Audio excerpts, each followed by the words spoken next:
Alright, today we'll discuss about the basic of accounting.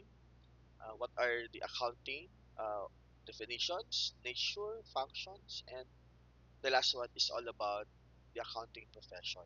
Okay, so saan ba nagsimula ang accounting? No?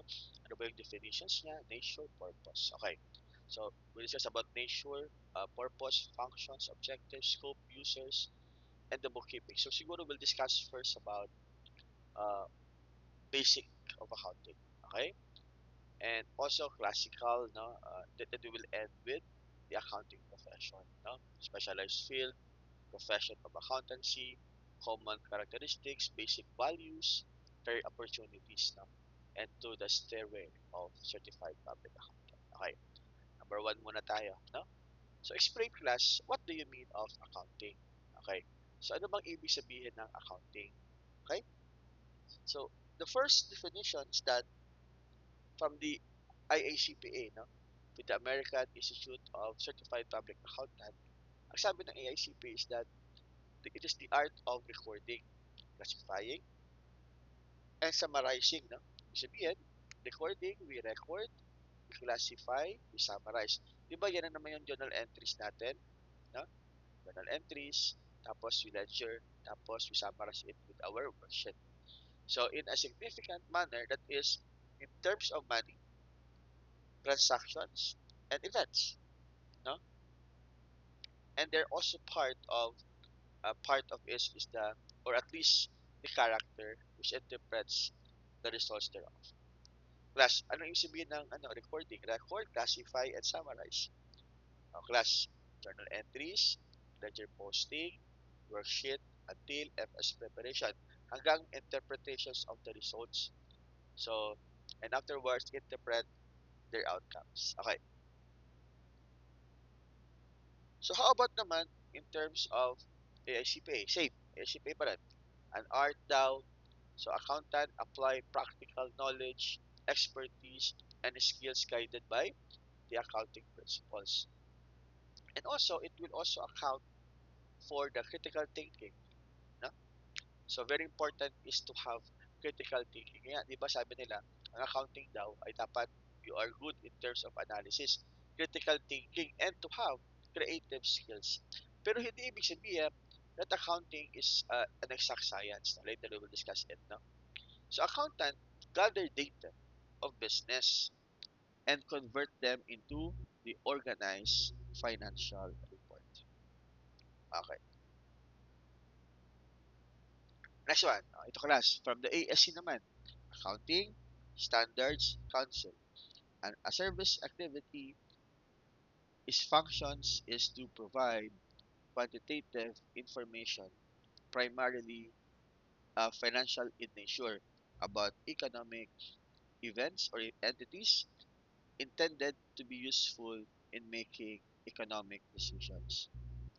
If you notice last, very important is in making economic decisions.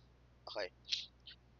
ASC also conveys that the economic decisions making is the main reason why accounting records and financial reports are prepared. Okay? So yan po ang ibig sabihin niya, no? So because of the economic events natin. Okay. Next one. In the ASC, as a service activity, no, accounting intends to supply financial reports to be used by economic makers. Okay, that's why accountants choose an acceptable accounting method, the amounts, the types of information to disclose, and format in which it presents or to present. Okay, so acceptable yan, accounting methods man yan, no, the amounts of it, the types of the information of it, no, it is very important now as a service activity, particularly for the accounting standard council. Ano ba? Ito naman from the American Association or American Accounting Association, AAA. The process now of identifying, measuring, communicating economic information to permit informed judgments and decisions by the users of the information. Ano po ang ibig sabihin nito? Ito daw po ay process. Di ba ginagawa natin, we have an accounting cycle. from analyzing the transactions, journal entries, ledger posting, uh, from adjustment, worksheet, until FS preparation. Di ba yan yung accounting cycle natin? Ito po ay process according to American Accounting Association. Tama. Summarizes the voluminous and repetitive business transactions into organized and acceptable financial reports. To be able for us to understand, ito yung pinaka-importante. Okay? According to AA also, accounting measures and records the data of the business activities. That's why we report through our financial reports. Therefore, accounting po is an information system. Kaya nga, di ba, in our system, we have an accounting information system. We have an input, we have the process, we have the output. Input here is all the transactions, di ba? Yung ating process is how we will be able to prepare the FS. Output is to interpret the data, to communicate the data. Yan ang importante. Okay? Okay. Next one. Also, very important in accounting is about, yan, ito yung accounting process na sinasabi ko kanina. Accounting process, dapat daw, there would be a proper communications to our decision makers, whether it's internal man yan or external man yan. And also, we have our informations. We go back to our accounting equation. Assets equals liabilities plus owner's equity, and you have your profit or loss. That would be the definitions of accounting. Next one naman, explain the nature of accounting. Okay. The most common descriptions of accountants or when accountants portray the nature of accounting is that ito daw po ay discipline. Why discipline? It observe professional standards, yes, and guided by distinctive accounting standards, rules, methods, and procedures. Okay? And that's basically class discipline. Okay. Also, number one, as discipline, ethics daw in accounting is of utmost importance. Very important class, no? Please take note of this. In accounting, very important is ethics. It is the accounting is of utmost importance. Ethics in accounting. Why?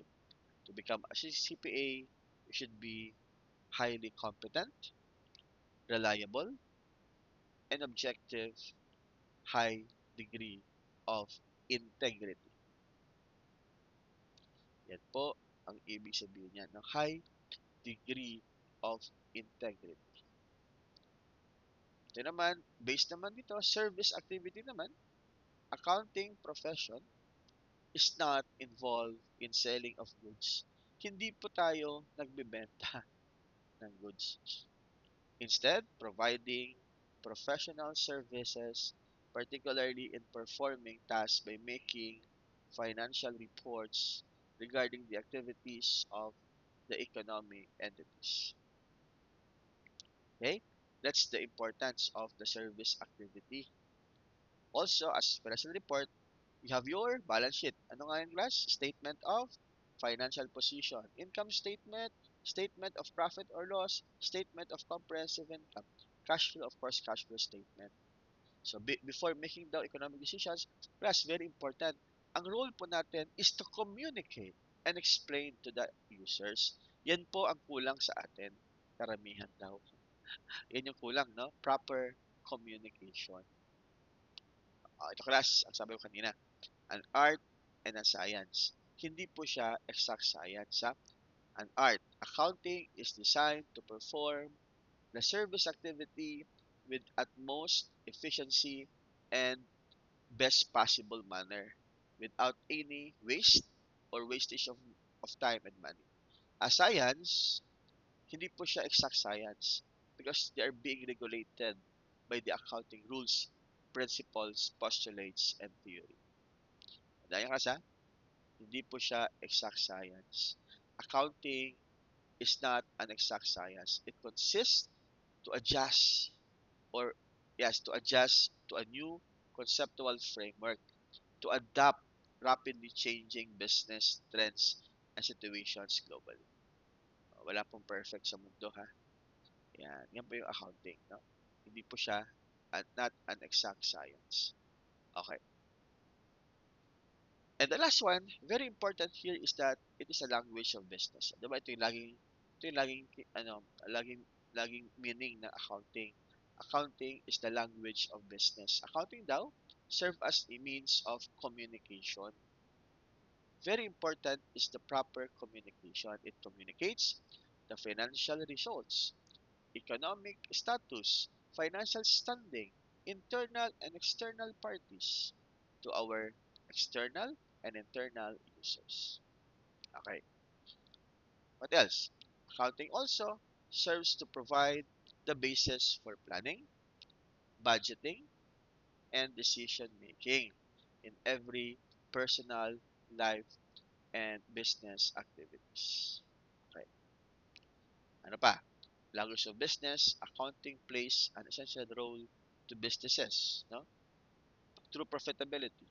How much is the increase in capital as the result of the business operations? Ano yung class? Profitability. Another boy, are there available funds to finance the business operations? Liquid. If you have enough cash ba? Can the business pay is long term? Natawag doon? Solvency naman po yun. Liquidity is for short term. Solvency naman is for long term. We have also your stability. Can the business sustain its long-term profitability and cash flow? Stability naman po yan. How much borrowed money or capital and the owner's capital are invested in the business? Ano tawag doon? Capital structure. Di ba napakadami, no? As the language of business. We have also here, is there excess cash available for investment opportunities and other uncertainties? Financial flexibility. Tandaan yan ha. Yan po ang part of the language of business. Accounting as the language of business. Okay. Uh, Number 5, eyes of the business. Yes. Accounting po is the eyes of the business. Bookkeeping records. We record it, journal entries, initial part of economic activities. Pero hindi po siya bookkeeping, but we should also analyze first. No? It enables the owner of the business to check on his financial progress. The accountant are economic detectives. We need to audit. Pero hindi po tayo fault finder. We just check whether all their controls are being implemented through their internal control. Kasi baka yung iba, sinusulat lang ang internal control, wala pong proper implementation. Okay? What else? Yan. Ito po yung meaning ng auditing as the eyes of the business. An advanced part of the accounting activity, it verifies the truthfulness of the financial reports concerning the business results of operations and also our financial decision. And also class as the eyes of the business, accounting facilitates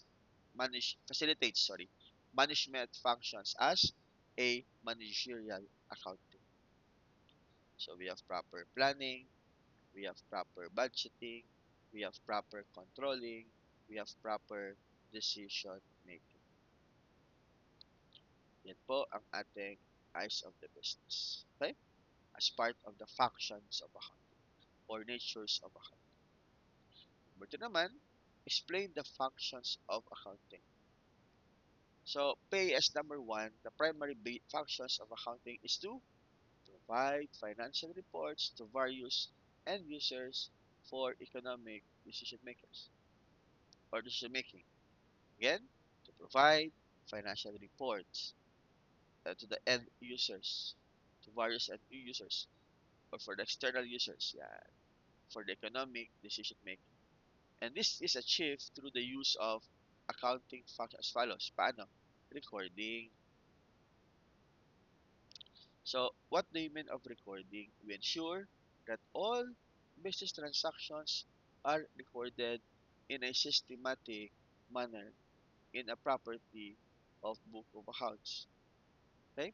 So it is also known as journal book or subsidiary books. Yan po ang ating uh, proper or proper reporting. Okay? Next one. Classifying. Ano ba ang ibig sabihin ng classifying? Systematic analysis of recorded transactions and events which view to group those that are similar uh, in nature, no? And cluster it in terms of the accounting element, whether it is assets, liabilities, and capital, diba? Again, after we journalize, classify it. It is has or it contains in a ledger book. Summarizing naman, we summarize everything through our worksheet, no? Trial balance man yan, which involves presenting the classified data in a manner which is understandable and useful to the end users of the accounting information. And the trial balance here, or statement of comprehensive income and a statement of financial position. So, yan yung mga sample ng ating summarize. Okay? What else? We analyze and interpret. Analyzing and interpretations. Ano naman to? This is the final functions of accounting. Okay?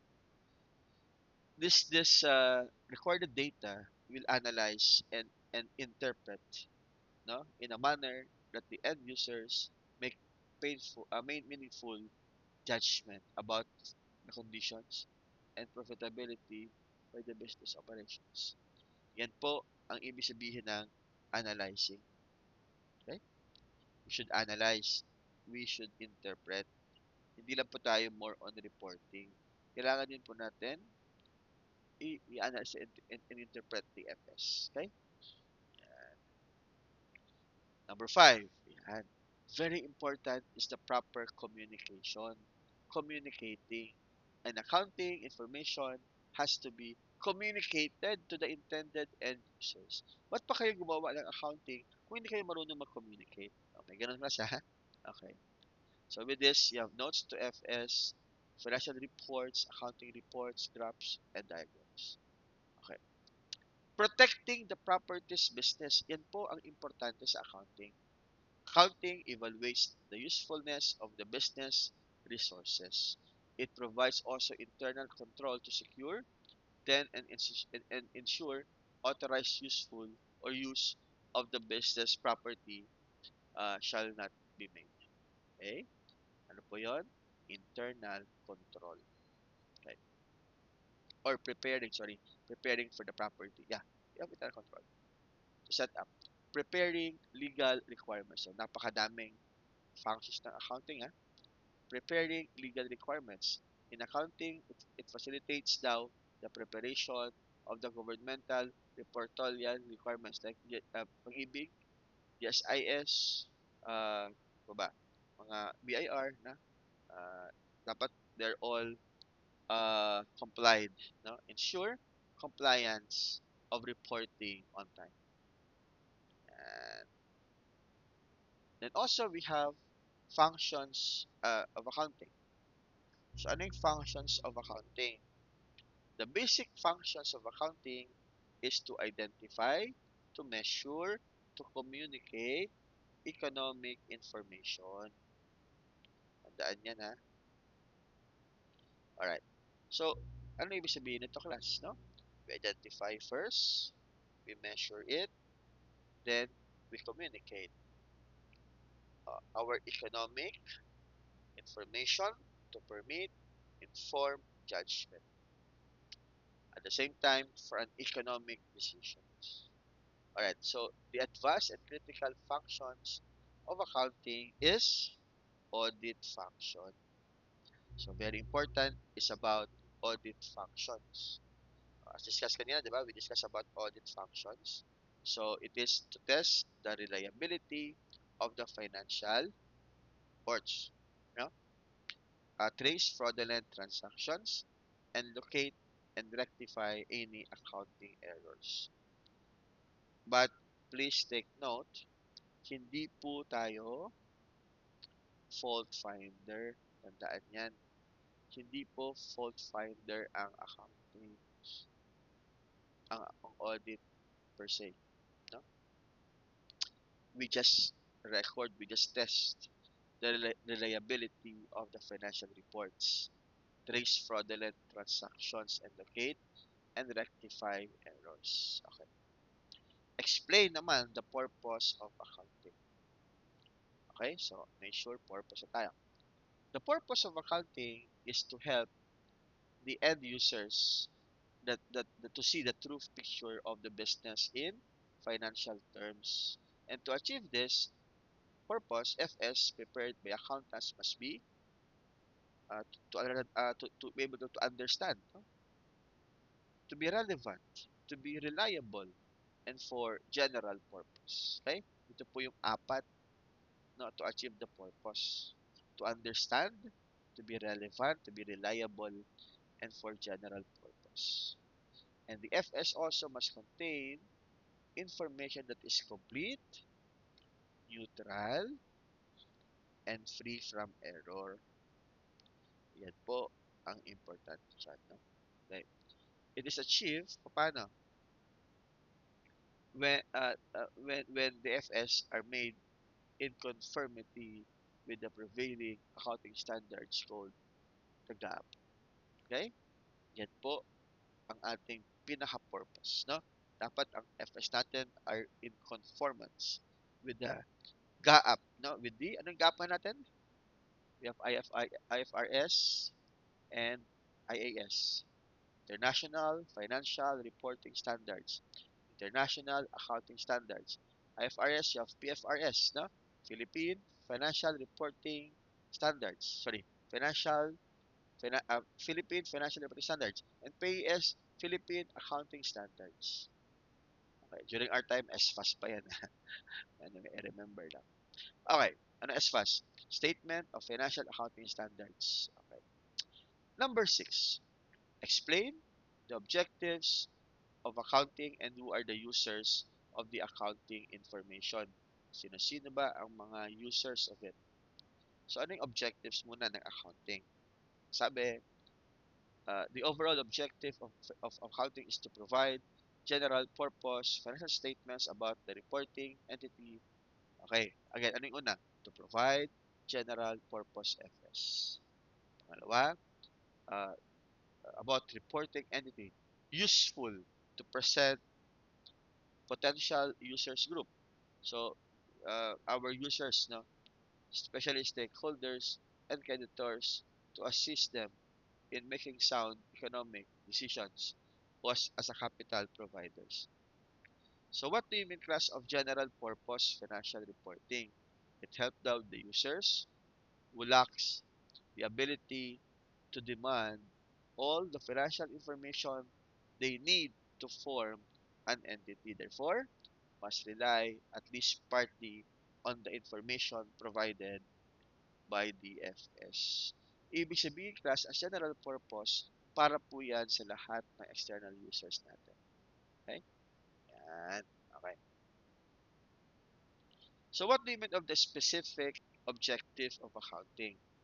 To ascertain the results of operations during the period, so to determine the profitability through our income statement.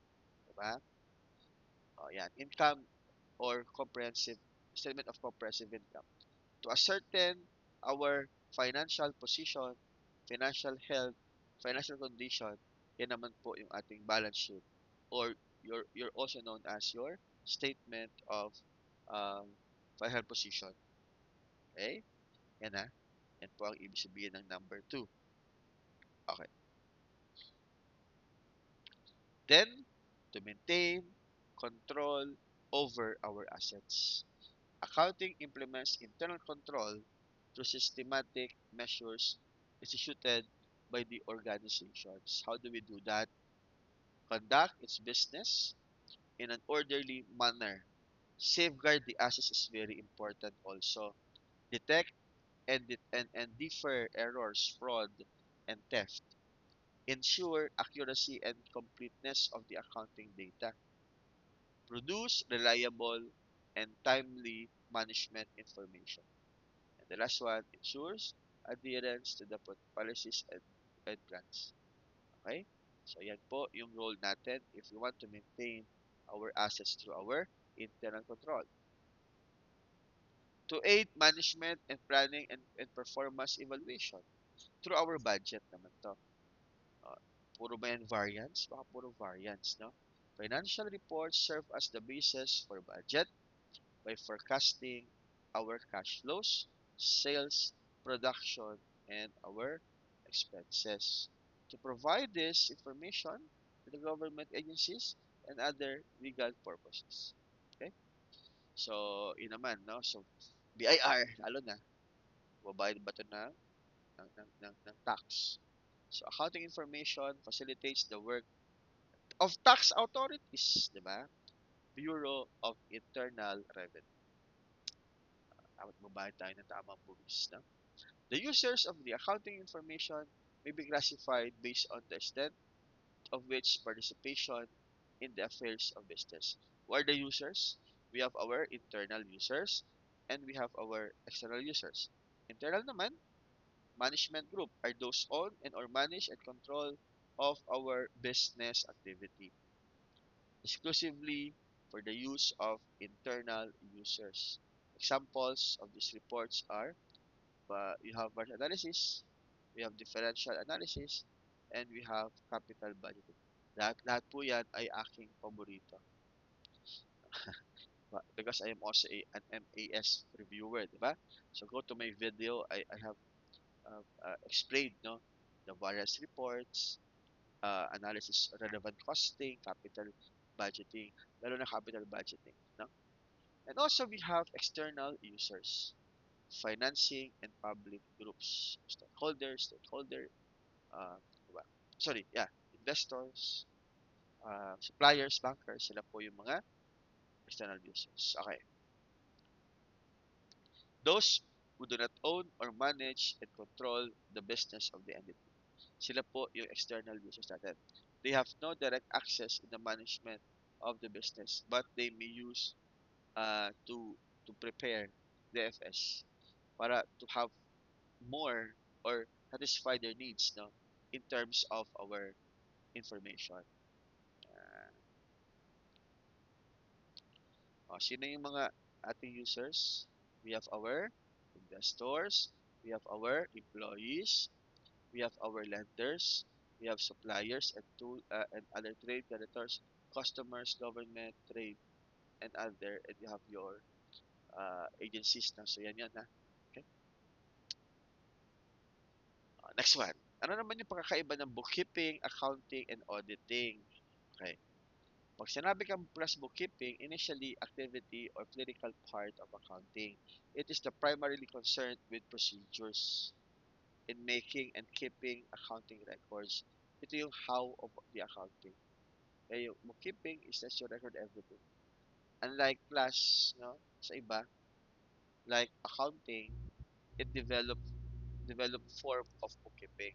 Yeah. It is conceptual and logical part of the service activity. This usually answers the questions why. Uh, Accounting starts where bookkeeping ends. Kasi bookkeeping kasi ay nagre-record lang.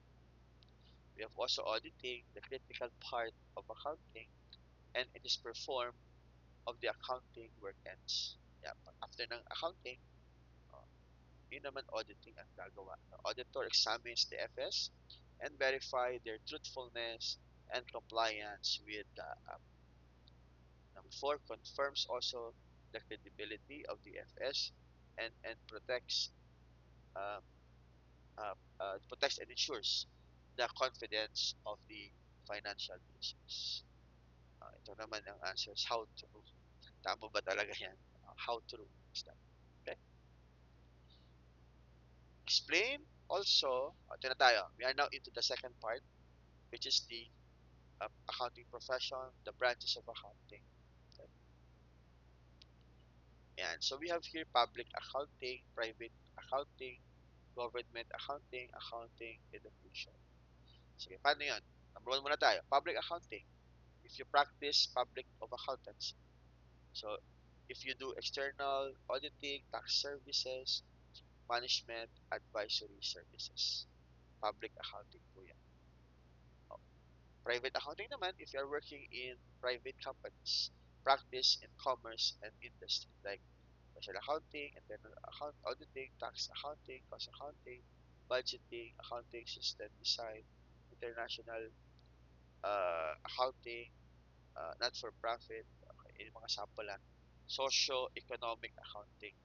Okay? What if you are working naman in government? Practice in the government. If you are working in the Bureau of Internal Revenue, if you are working in COA, Commission on Audit, Department of Finance, Department of Budget and Management, accounting education, like me. So, I'm a professor. You can teach in accounting, taxation, business courses, MBA subjects. But walang RFPT or law. I think pwede rin naman pero usually sa mga abogado yan. No? Okay. Next one. Explain the profession of accountancy. So, the profession of accountancy is not only one of the prestigious professions but also one of the highest paid. Ang sabi ha, baka kontrahin niyo ako, no? Sir, maliit lang naman yung sweldo ko. Diba? It has a very marketability because of all businesses, whether profit or not profit, need the service of accountant. Hanggat may business, may accountant, hindi mawawala yan. Diba? So profession, common characteristics, standards of admission of the profession. Very important is the responsibility to serve the public and complex body of knowledge and need for public confidence. So yeah, before we end this, it's the last slide. So what are the basic professional values and ethics? Very important is to have reputation. Very important is to have integrity and due care. Sabihin, you are free from bias, honest. Competence naman, you have skills to do it. You have the skills, no? To become CPA dapat, no? Objectivity, ganun din, free from bias. Pero in terms of writing, client relations and confidentiality, huwag kang maging marites. Fees and remuneration, publicity and advertising. Okay?